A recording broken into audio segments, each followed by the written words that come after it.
Stop. Let go. Late at night during a visit to my in-laws' home, I was suddenly dragged into the storage room by my unmarried brother-in-law. His breath was ragged, and when I resisted, he covered my mouth and pinned me down. Don't make a sound. Listen to what I say. In that tense moment, I couldn't defy him. Then, 3 minutes later, I heard voices outside, my husband and a crowd. Unable to seek help due to fear, I braced myself for the worst. My name is Emily Brown, and I'm 29 years old. While working as a nurse in a city hospital, I lived with my husband. I met my husband Henry, who is 3 years older, through a marriage agency. I hear Virgo people are compatible with me. I'm glad to have met you, Emily.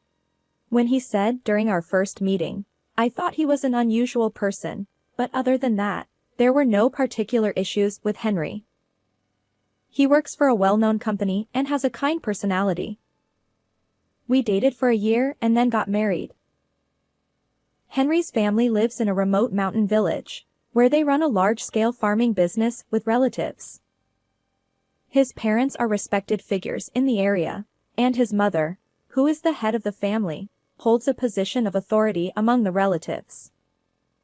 Despite the distance, I liked them because they always treated me kindly. Since our marriage, we occasionally visit Henry's hometown together, maintaining a comfortable distance. It was during our second year of marriage with Henry when something happened. Feeling unwell, I went to the hospital, where I discovered that I was pregnant. When I shared the news with my husband, he jumped for joy. Henry exclaimed, Way to go, Emily. I'm incredibly happy. He hugged me tightly, and I felt enveloped in happiness. We should tell my parents right away. So that weekend, we visited his family home. Henry announced, Mom, Dad, Emily is pregnant. His parents welled up with tears of joy upon hearing the news. Congratulations, Emily. I'm genuinely thrilled. Even my usually reserved father-in-law smiled and said, That's wonderful. Grateful for my in-laws' warm reception, I replied, Thank you very much. Emily, is it true that you're pregnant? Suddenly, I heard a voice from behind, and when I turned around, there stood Noah, my brother-in-law, in sweatpants. Noah, 6 years older than Henry, usually led a reclusive life at my in-laws' home. His unkempt hair and somewhat disheveled appearance gave off an eerie vibe as he stared at me in surprise. I replied, Yes, Noah. I'm pregnant. We had never spoken properly before, and he hadn't even attended our wedding. His sudden approach left me flustered. Upon hearing my response, Noah widened his eyes and promptly retreated to his room. My mother-in-law consoled me. Don't mind him. He's an otherworldly recluse who rarely offers congratulations. My husband added, Yeah, he has always been eccentric. Just think of him as non-existent. Despite their reassurances, I couldn't shake off my discomfort. Since our marriage, whenever we visited my in-laws' home, Noah would fixate on me with dark eyes, leaving me with an eerie feeling. It wouldn't be an exaggeration to say that I harbored a strong aversion toward Noah. That day, bidding farewell to my in-laws, we returned to our home. After that, my morning sickness began, but Henry supported me diligently.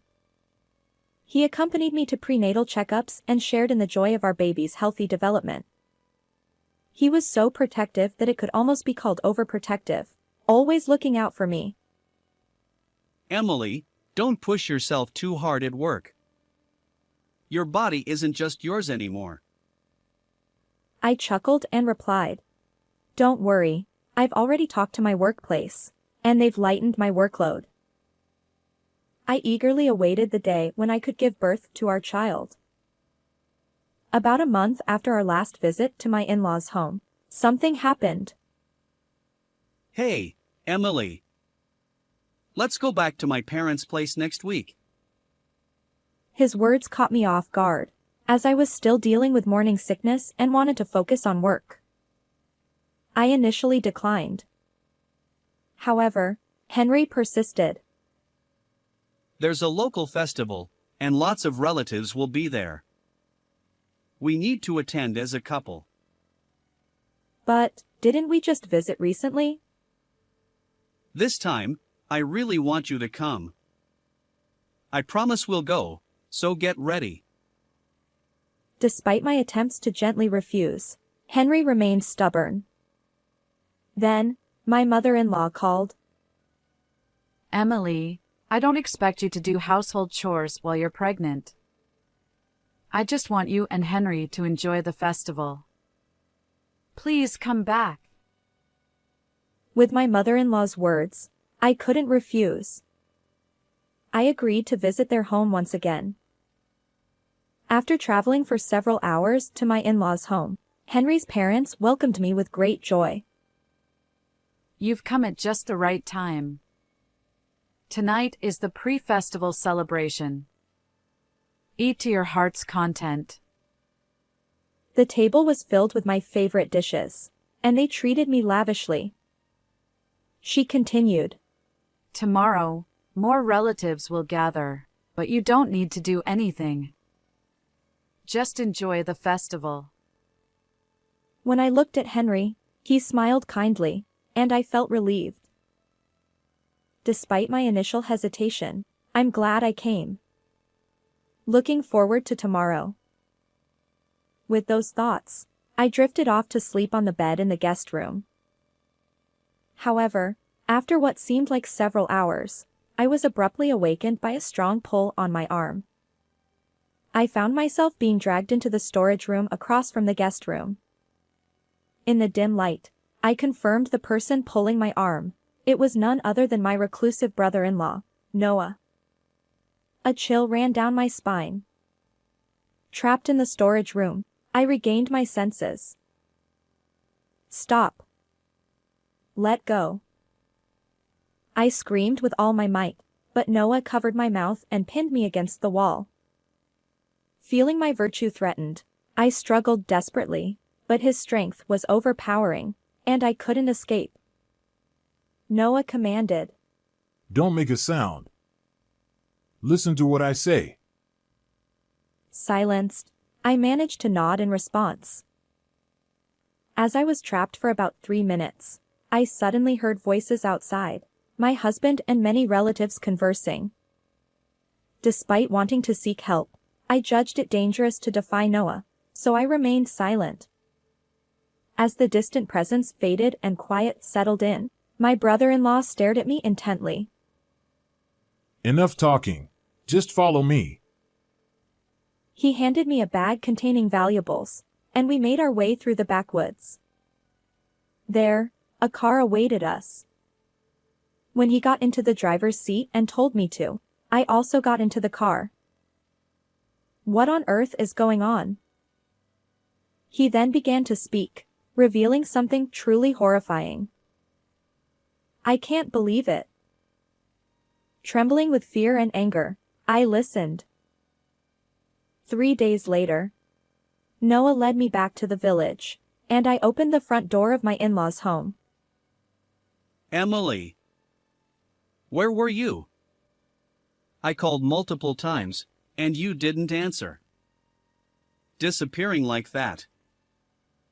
My husband, who had arrived at the entrance, suddenly shouted at me. Perhaps it wasn't surprising, considering I hadn't returned his calls that day. My in-laws looked shocked by Noah's presence next to me. Emily, you were with Noah for these 3 days? What's going on? As Noah and I entered the house, we faced them in the living room. Hey, why don't you say something instead of staying silent? What's going on here? Why are you with my brother? I took something out of my bag and placed it on the table. Henry, please divorce me. What? Both my husband and in-laws were wide-eyed as they looked at the signed divorce papers I handed over. Why the sudden divorce? I've been kind to you, a good husband, haven't I? I met Henry's gaze as he frowned. I know everything now. No need for pretense. What? Who's the sacrificial victim? Actually, when I was trapped by my brother-in-law in the storage room, I faintly overheard a conversation. It was my husband and other relatives saying, "The sacrificial victim is missing, find them." You did indeed refer to me as a sacrificial victim. Furthermore, didn't you order the relatives to find me, make me smell some substance, and then tie me up and bring me back, Mom? As I calmly recounted this, both my in-laws and Henry seemed taken aback. Huh? What are you talking about? Were you half asleep?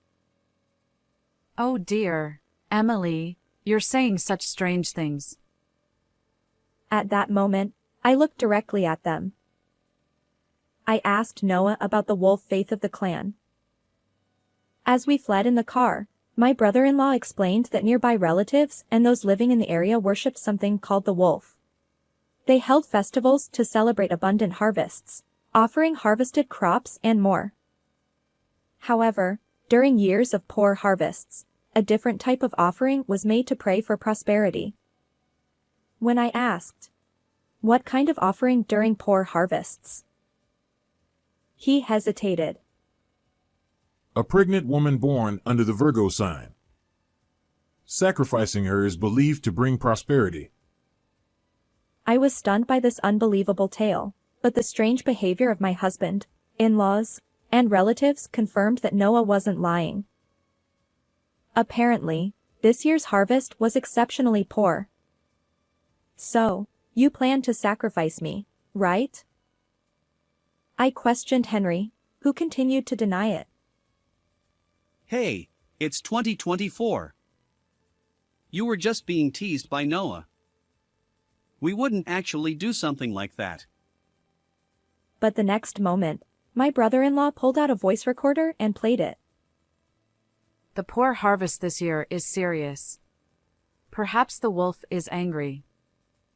We need to make an offering soon. In that case, let's offer my wife, Emily. She's a Virgo and pregnant. Well done, Henry. You've thought this through for the family. Then, during the next visit, we'll target her in the middle of the night. The recording revealed their strategy to capture me, orchestrated by my husband, in-laws, and relatives.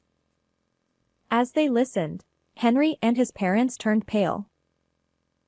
Hey, did you secretly record us? My husband lunged at Noah, attempting to snatch the voice recorder. But my brother-in-law deftly evaded him, glaring silently at Henry and his parents. I contacted the marriage agency, you know. Heard you had a strong preference for Virgo women. Did you marry me with the intention of sacrificing me from the start? When I pressed further, my husband finally snapped, smirking. Well, if the harvest hadn't failed, we'd still be a couple. But now that it has, sacrificing you is only natural, isn't it? Do you even realize what you're saying? You were willing to sacrifice our unborn child. This is necessary for our family. It can't be helped. Where did the kind-hearted husband go? Before me stood Henry, fully immersed in the twisted tradition, wearing a malevolent grin. Wolf. I won't be a victim of such absurd faith. I'm divorcing you and escaping. Write up the divorce papers. As I shouted, my mother-in-law raised her eyebrows. How dare you mock the wolf? You wretched wife. My father-in-law and husband stood up, gripping my arms from both sides. We haven't completed the ritual yet. Even now, we'll sacrifice you. Pinned down by them, my mother-in-law approached, holding a cloth soaked in some substance. However, in the next moment, Don't move. with that shout, a detective burst into the living room. My husband and in-laws froze in shock at the sudden police intrusion. Noah and I have been discussing everything at the major police station in town. Today, the detective is escorting me. There's an ongoing investigation in the neighborhood. Upon hearing my words, my mother-in-law widened her eyes and looked at Noah. You talked to the police. Yeah, I spilled everything. My fiancé was also sacrificed. But my brother-in-law's revelation wasn't just about the wolf faith. 10 years ago, during another year of poor harvest, his fiancée, a woman named Sophia, was sacrificed by the family. Noah had tried to save her. She was pregnant with his child, but he ended up locked away, not knowing where to turn. Losing his fiancée drove him to mental anguish, and he became a recluse. I regret not being able to save Sophia. That's why I pretended to be aloof all these years, watching over you to prevent another victim. Yes, from the beginning, my brother-in-law had been trying to protect me. On the day he learned about my pregnancy, he expressed genuine concern that I might become a sacrifice. And all his actions that day were aimed at helping me escape. Henry, you've been steeped in the wolf faith for years. When I found out she was a Virgo, it sent shivers down my spine. You're going too far. And what about Sophia? You were behind that too. Trying to sacrifice Emily, even her. None of you are human. You're monsters. As the police apprehended my in-laws and husband, they glared at Noah and me with hatred. Finally, your crimes are exposed. Let this wretched house fall. Facing them, my brother-in-law's eyes met theirs, and they shouted, "This is absurd." Suddenly, another officer hurried over and whispered something to the detective. We've just discovered multiple skeletal remains in what appears to be a shrine deep in the mountains on your property. Can you provide more details? Oh. It's over. My in-laws turned pale and slumped in defeat. Henry fixed me with bloodshot eyes. This is all your fault. Don't think you'll get away with this. I won't forgive you for sacrificing so many lives for this ridiculous faith. Surrender quietly and pay for your sins. I directed my final words at him. Afterward, my in-laws and husband were led away, shouting. When I glanced at my brother-in-law, tears streamed down his face. Subsequently, a police investigation revealed that the family had been conducting rituals for over a century. When they lacked a suitable female relative, they abducted victims from elsewhere to serve as sacrifices. Among the skeletal remains found, one belonged to Sophia, who had gone missing. Both my in-laws and Henry, along with other relatives involved in the incident, were arrested. The case received significant media attention, and their ancestral home is undoubtedly on the brink of ruin.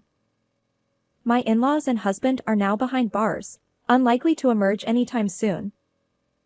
My brother-in-law, uninvolved in the events, will start a new life in the city. He spoke of living in remembrance of Sophia, sounding somewhat lonely. As for me, the divorce from Henry was finalized, and I moved back to my parents' house. My child was born safely, and with my parents' support, I navigate the challenges of motherhood. Moving forward, I intend to face life with strength and resilience. How did you find this story? Don't forget to subscribe to our channel. Until next time.